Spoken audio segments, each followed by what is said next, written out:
अस्सलाम वालेकुम नाजरीन, मैं हूं एडवोकेट इजाज़ अहमद नवाब और आप देख रहे हैं मेरा यूट्यूब चैनल। नाजरीन, कुछ अहम डेवलपमेंट हुई हैं इमरान खान को लेकर। इमरान खान के 190 मिलियन पाउंड केस में, अलकादर ट्रस्ट केस में, और इमरान खान को जुडिशल कर दिया गया है। इसके बाद का प्रोसेस आपको बताना है और जो पिछले 3-4 दिनों से डेवलपमेंट्स हो रही हैं इस केस में, उसके नज़र में डिस्कशन करनी है कि क्या इमरान खान के बाहर आने के चांसेस हैं या नहीं हैं। लेकिन उससे पहले बात करते हैं कि आज नवाज शरीफ साहब का केस लगा हुआ था, अपीलें लगी हुई थी अल अज़ीज़िया रेफरेंस, वो जो दूसरा रेफरेंस है उसमें इस्लामाबाद हाई कोर्ट में चीफ जस्टिस साहब की तरफ से उसमें दो अहम रिमार्क्स आए हैं। नंबर 1 रिमार्क्स ये है कि ना तो सही तरीके से फर्द जुर्म आयद की गई है और ना ही नैब को ये पता था कि केस है क्या। मीन्स के ये जो रिमार्क्स हैं वो बरीयत की तरफ जा रहे हैं। अभी फैसला पता नहीं क्या आना है क्या नहीं, कमेंट्स में ज़रूर बताइएगा। और दूसरा जो अहम इंपॉर्टेंट क्वेश्चन था, वो जो पूरी कौम पिछले 4-5-6 साल से पूछ रही है कि भाई ये हमें बता दो रसीदें किधर हैं, वो आज क्वेश्चन पुट किया चीफ जस्टिस साहब की तरफ से। लेकिन देखना यह है कि इसको डिस्कस किया जाता है या नहीं। वो क्वेश्चन क्या था? वो क्वेश्चन ये था कि अगर एक जो पब्लिक ऑफिस होल्डर है उसके असासे उसकी ज़ाहरी इनकम से ज़्यादा हैं और वो उसका जवाब नहीं दे पाता, तो इसका मतलब है कि उसने करप्शन की है। तो आप उसका जवाब क्यों नहीं दे पा रहे? मतलब सीधी सीधी गल है कि रसीदा कढ़ो, और वो है नहीं, वो ना ही देनी है। और वो नवाज शरीफ साहब जैसे मशहूर हुआ है कि डील करके वापस आ गए हैं, तो वो फैसला तो शायद उस तरफ चला जाए। ये चीफ जस्टिस साहब ने क्वेश्चन तो पुट किया है, लेकिन पता नहीं अब इस पर आगे बात होनी है या नहीं।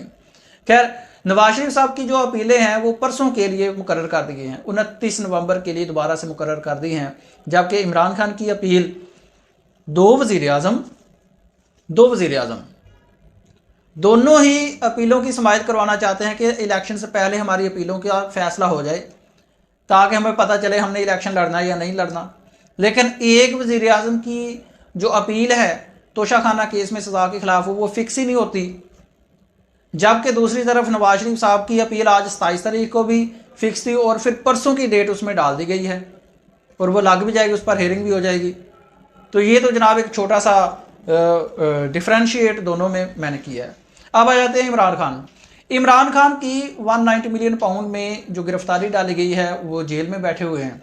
जेल में उन पर उनसे तफ्तीश भी की गई, जेल समात भी हो रही है।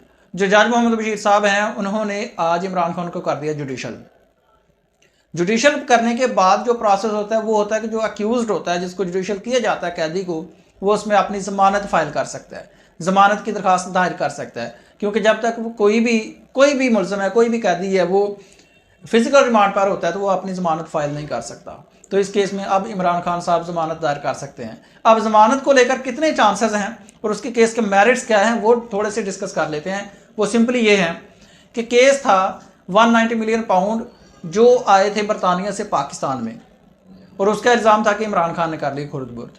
या फिर इमरान खान ने किया क्या? वो जो पैसे आए थे वो डायरेक्टली आए थे सुप्रीम कोर्ट के अकाउंट में। वो सुप्रीम कोर्ट के अकाउंट में 190 मिलियन पाउंड पड़े हुए थे। इमरान खान की ज़ात को उसमें से 1 रुपये का भी फ़ायदा नहीं हुआ, ना ही उसमें इमरान खान का कोई अमल दखल था। अब 2 दिन पहले सुप्रीम कोर्ट ऑफ पाकिस्तान ने वो 190 मिलियन पाउंड जो पैसा पड़ा हुआ है, वो कह दिया कि इसको कर दिया जाए, पाकिस्तान की स्टेट को ये पैसे दे दिए, रियासत पाकिस्तान को दे दिए जाए। मतलब कि वो जो कुछ साल पहले पैसे आए थे 190 मिलियन पाउंड, वो सेफ पड़े हुए थे, अब वो रियासत पाकिस्तान के अकाउंट में अब चले गए हैं। इट मीन्स कि इमरान खान ने उस 190 मिलियन पाउंड में से कोई एक धेले की भी करप्शन नहीं की और ना ही इमरान खान को किसी किस्म का कोई फ़ायदा हुआ।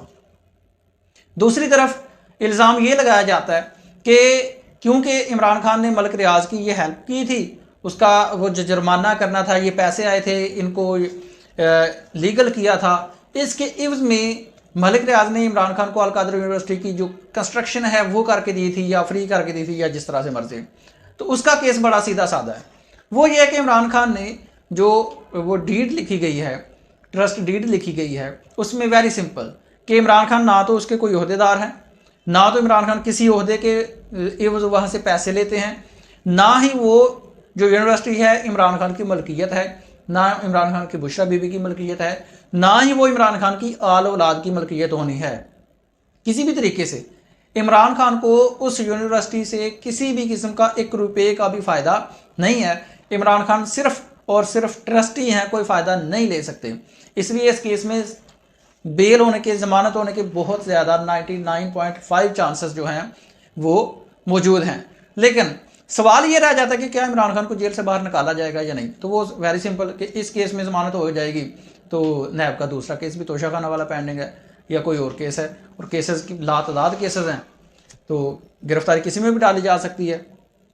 जो मेन केस थे, तोशा खाना केस था, उसमें इमरान खान की ज़मानत हो चुकी है। ये नैब वाला केस था, इसमें ज़मानत हो जानी है।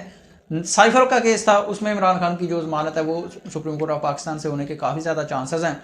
और जो दूसरा था, ये नैब का एक और केस रह जाता है। इसके अलावा कोई खास केस नहीं है कि इमरान खान की जो ज़मानत है उसको रोका जा सके। फ़िलहाल तक इतनी ही डेवलपमेंट्स हैं।